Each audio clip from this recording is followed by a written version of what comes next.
अस्सलाम वालेकुम व्यूवर्स, कैसे हैं आप। उम्मीद करती हूँ आप सब खैरियत से होंगे। मैं आपको अपने चैनल पर वेलकम कहती हूँ। व्यूवर्स, आज मैं आपके साथ गजरेले की रेसिपी शेयर करूँगी। व्यूवर्स, इसमें मैंने तकरीबन 5 लीटर दूध इस्तेमाल किया है और आध पाव चावल जो मैंने रात भर भिगो के रखे हुए थे उनको ऐड कर दिया है। और दूध को बॉयल आने तक मैं इसको चावलों को इसके साथ ही पकाऊंगी। और अब मैंने इसमें कद्दूकस की हुई गाजरें ऐड की हैं। 5 किलो दूध में मैंने सिर्फ 1 किलो गाजर का इस्तेमाल किया है। आप ज़्यादा डालना चाहें तो आप डाल सकते हैं। और इसमें 4 सब्ज़ इलायची डाली हैं, ये खुशबू के लिए होती हैं। और अब व्यूवर्स, आपने इसको पकने के लिए रख देना है।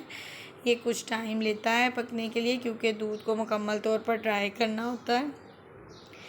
ये देखें व्यूवर्स, गाजरें और चावल मुकम्मल तौर पर गल चुके हैं और अभी तक इसमें मुसलसल आपने इस दौरान मुसलसल चम्मच चलाते रहना है। उसकी वजह ये है कि जैसे जैसे दूध रिड्यूस होता है वैसे वैसे ये नीचे लगने का इसका डर होता है, इसलिए आप चम्मच चलाते रहें। ये देखें व्यूवर्स, अब दूध पक रहा है और जब ये हाफ़ रह जाएगा तो मैं इसमें चीनी ऐड करूँगी। मैंने इसमें हाफ़ केजी चीनी ऐड की है। आप अपने टेस्ट के अकॉर्डिंग कम या ज़्यादा कर सकते हैं। अब हम चीनी का पानी ड्राई होने तक इसको पकाते रहेंगे।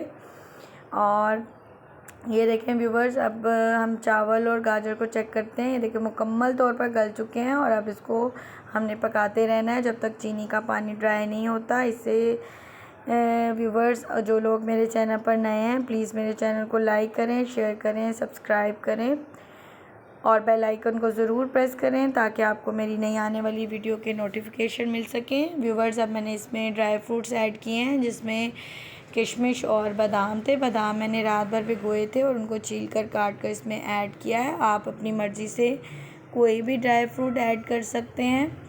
व्यूवर्स, मेरे गजरेले की फ़ाइनल लुक मैं आपको दिखा रही हूँ। ये बहुत अच्छा बना है और बहुत थिक है, ये बहुत यमी है। और प्लीज़ मेरी रेसिपी को लाइक करें, शेयर करें और मुझे फ़ीडबैक ज़रूर दिया करें। मिलते हैं नेक्स्ट रेसिपी में। अल्लाह हाफ़िज़।